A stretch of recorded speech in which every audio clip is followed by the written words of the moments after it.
कहानी का शीर्षक भयावहता का साम्राज्य। रक्त से लथपथ एक जंगल। भय के साए में जंगल का सूरज आरंभ। काव्यात्मक सारांश। पंख बिखरे हैं, पंजे भयंकर हैं। जख्मों से सजी है यह धरती। हत्यारे क्षणघात लगाए बैठे हैं। सदियों से आतंक का साम्राज्य यहाँ रहा है। पक्षी भी चीखते हैं, झाड़ियों में साए कांपते हैं। यह जंगल नहीं, एक खामोश चीख है, जहाँ हर पेड़ एक कहानी कहता है। मृत्यु का दृश्य जल में है, शिकार की गूंज हवा में है। शेर, हाथी, अजगर और चील सभी रक्त पिपासु, जुनून के प्यासे हैं। यहाँ कानून केवल शक्ति का है, दया एक टूटा हुआ सपना है। यह वो दुनिया है जहाँ भोर का प्रकाश भी सपनों की चीखों से रंगा है। भय के साए में जंगल का सूरज, एक घना जंगल दुनिया की नजरों से छिपा हुआ, जहां सूरज की रोशनी भी छिप जाती है। पेड़ों के तने नीचे उतरते हैं, हवा में चीलों की चीखें, जमीन पर तेंदुओं के पैरों की सरसराहट और नदी किनारे मगरमच्छों की ठंडी आंखें मानो मौत का पैगाम है। यहाँ कोई भी सुरक्षित नहीं है, न कोई पक्षी, न कोई जानवर, न ही कोई रेंगता हुआ पतझड़ का जीव। पृष्ठभूमि गीत, उर्दू कविताएं। यह जंगल है, यहाँ धड़कनें तलवारें बन जाती हैं। यहाँ दोस्ती भी एक दिन दोहराव बन जाती है। जो भी सन्नाटा देखता है उसे शांति का साया समझता है, लेकिन यहाँ हर डाल के पीछे एक तलवार छिपी है। दोस्तों, अगर आपको जंगल की ये रोमांचक कहानी पसंद आई हो तो वीडियो को दिल से लाइक करना और अपने दोस्तों के साथ शेयर करना न भूलें। नीचे कमेंट्स में अपनी बहुमूल्य राय जरूर लिखें। हम आपकी आवाज सुनना चाहते हैं। और अगर आप हमारे चैनल पर नए हैं तो तुरंत सब्सक्राइब करें, ताकि ऐसी और कहानियां आप तक पहुंचती रहें। डर के साये में जंगल का सूरज, सुंदर पैराग्राफ रूप में हिंदी कहानी, काव्यात्मक, गहन और सिनेमाई। जंगल का वह कोना जहां सूरज की रोशनी भी बेदम होकर उतरती थी, एक रहस्यमय दुनिया थी। हरे भरे पेड़ों के पीछे सन्नाटा छिपा नहीं था, बल्कि शिकार की तैयारी में लगा था। हर डाली, हर पत्ता, हर पेड़ किसी कहानी का गवाह था। सुबह की खामोश हवा भी चीखों की गूंज दे रही थी। नदी के किनारे पानी के बहाव में कोई खास शांति नहीं थी। सतह पर चमकता सूरज बस एक धोखा था। दरअसल एक बड़े दरियाई घोड़े ने पानी के नीचे शेर के कदमों की आहट सुन ली थी। शेर, जो छिपकर पानी पीने आया था, खुद शिकार बनने वाला था। घोड़े की आंखों में एक खामोश गुस्सा था, मानो कह रहा हो, यह मेरा इलाका है। शेर ने सिर झुकाया, पानी पिया, लेकिन जैसे ही वह पलटा, नदी की तलहटी से अचानक निकला दरियाई घोड़ा अपने भारी दांतों से उस पर झपटा।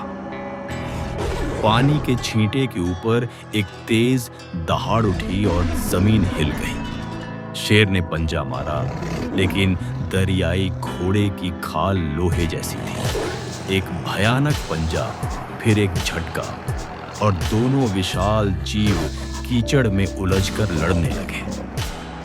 लड़ाई की आवाज सुनकर जंगल का हर जानवर चुप हो गया था। पेड़ों पर बैठे चील, बांस की डालियों पर छिपे लंगूर, घास में छिपे हर हिरण, यहाँ तक कि रेंगती चींटियां भी चुप हो गईं। शेर ने छलांग लगाई और दरियाई घोड़े की गर्दन पकड़ ली, लेकिन दरियाई घोड़े ने उसे जोर से जमीन पर पटक दिया। हवा में खून, पानी और कीचड़ के साथ मिलकर एक खूनी कहानी बन रही थी। उसी क्षण दूर एक घास के मैदान में नेवला अपने अनोखे अंदाज में अपने बिल से बाहर झांका। उसकी नजरें उस बिल पर टिकी थीं जहां से जहरीला काला सांप धूप की तपिश से निकलकर बाहर आया था।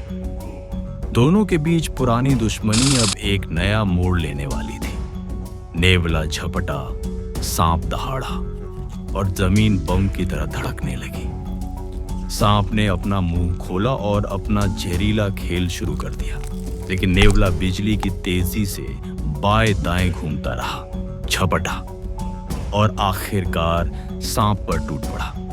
एक पल और सांप जमीन पर तड़प रहा था। नेवला, जो कुछ पल पहले मौत से खेल रहा था, अब आगे बढ़ते हुए अपनी जीत का जश्न मना रहा था। पेड़ों के पीछे एक और खूनी मंजर सामने आ रहा था। एक बूढ़ा हाथी जो वर्षों से जंगल का रक्षक था, आज अपनी शान की रक्षा कर रहा था। एक युवा और शक्तिशाली बंगाल टाइगर इस हाथी को चुनौती देने आया था। दोनों के बीच की दूरी कम हो गई और फिर पेड़ों के बीच एक भयंकर टकराव हुआ। हाथी के दांत और टाइगर के पंजे हवा को चीर रहे थे। इस बीच पहाड़ियों पर ऊंची उड़ान भरता एक बाज नीचे जमीन पर नजरें गड़ाए हुए था। उसने एक खरगोश को देखा जो अपने बच्चों के लिए भोजन ढूंढ रहा था। बाज नीचे झपटा, लेकिन उसी क्षण खरगोश के अंदर से एक छोटा सा सांप निकला। अब बाज को तय करना था, जमीन पर पड़ा सांप या उड़ता हुआ शिकार। उसने एक ही वार में दोनों पर वार किया। सांप उसके पंजों में, खरगोश हवा में चीखता हुआ। उत्तरी तट पर एक रेत के टीले के पीछे एक धूसर लोमड़ी और एक जंगली बिल्ली के बीच लड़ाई छिड़ गई थी। दोनों ही छल, छलांग और हमले में माहिर थी। एक ने दूसरे को पूंछ से पकड़ लिया, दूसरे ने मुंह पर पंजा मारा। यह लड़ाई न तो खामोश थी और न ही पूरी तरह शोरगुल वाली, बस टूटी सांसों, चटकते पंजों और कांपते प्राणियों की लड़ाई थी। शाम ढल रही थी। सूरज खून से सनी परछाइयों में छिपने लगा। जंगल ने थोड़ी देर के लिए राहत की सांस ली, लेकिन हर जानवर जानता था कि यह सन्नाटा असली तूफान से पहले की गरिमा है। रात के अंधेरे में और भी जानवर बाहर आ जाते और कहानियां नए रंग ले लेती। शिकार की रात। जब चांद ने चीख सुनी, चांदनी रात शुरू होते ही जंगल का माहौल बदलने लगा। सूरज की रोशनी की जगह अब चांद की चमक ने ले ली थी, लेकिन उसमें जरा भी करुणा नहीं थी। पेड़ों की लंबी परछाइयां जमीन पर डर की लकीरें खींच रही थीं। हवा में नमी और पत्तों की सरसराहट मानो हवा में सांप लहरा रहा हो। रात के आतंक ने हर दिल में सिहरन पैदा कर दी थी। जंगल के बीचों बीच एक बड़ा भालू अपने रहस्यमय रास्ते पर गश्त लगा रहा था। उसके सामने घास के पीछे से एक तेंदुआ चुपचाप उसे देख रहा था। दोनों के रास्ते हमेशा अलग अलग रहे थे, लेकिन आज किस्मत ने उन्हें आमने सामने ला दिया। भालू कांप उठा और तेंदुआ अपने पिछले पंजों से जमीन पर झपटने को तैयार हो गया। तेंदुआ ने पहले वार किया।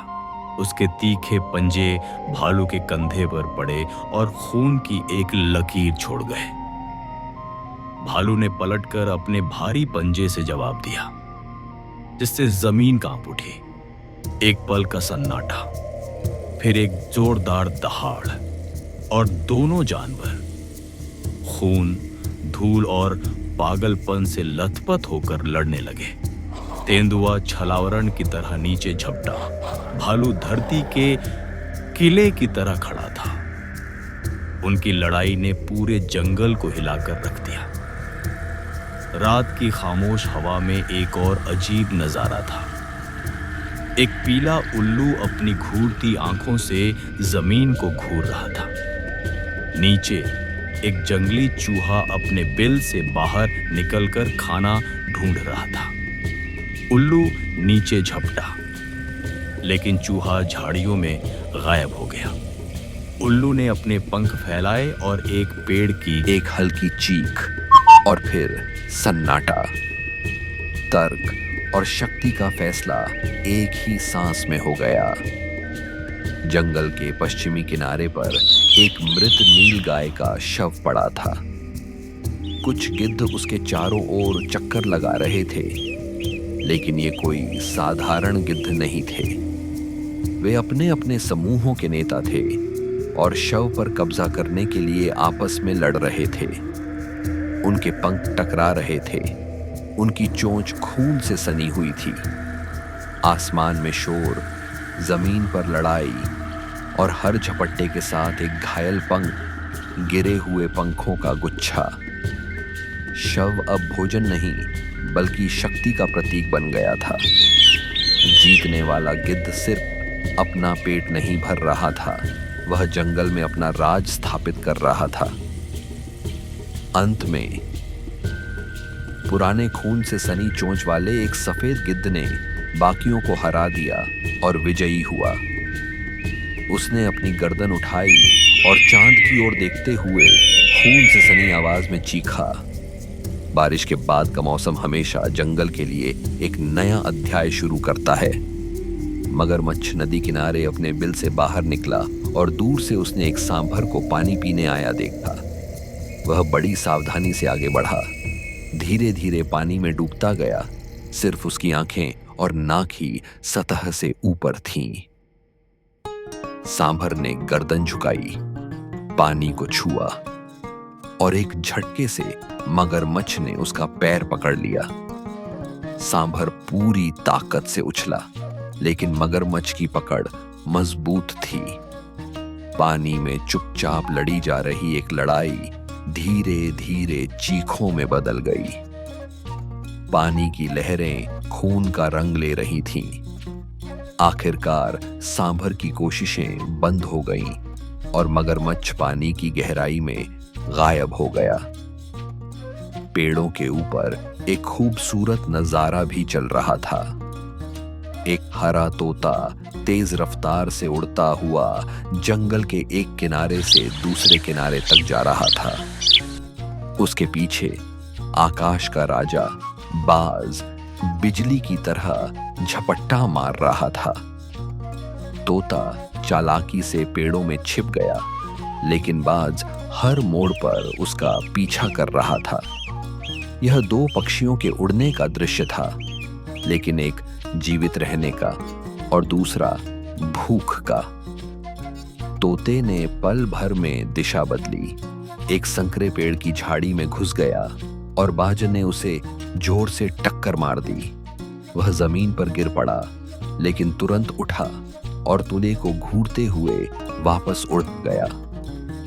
इस बार जीवित रहने की जीत हुई। शिकारी को खाली हाथ लौटना पड़ा। जंगल में रात अपनी आखिरी सांसें ले रही थी।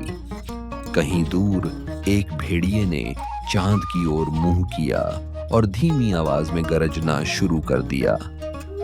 शायद उसे किसी साथी की याद आ रही थी, या शायद वह प्रकृति के इस निर्दयी खेल का शोक मना रहा था। चांद अपनी पूरी चमक के साथ आकाश में चमक रहा था, लेकिन उसकी चमक में अब थकान, सन्नाटा और कहीं कहीं चीख छिपी थी। समापन गीत, अंत से पहले का आखिरी भावुक विराम। यह वो जंगल है जहां जीना भी सजा है और मरना भी जीत है, जहां हर सांस किश्तों में मिलती है, हर जिंदगी चालाकी का कमाल है। जो लड़ा बच गया, जो छिपा हार गया, जो दिखा मारा गया। यह आतंक का राज था, जहां धड़कनें भी जानवर बन गईं,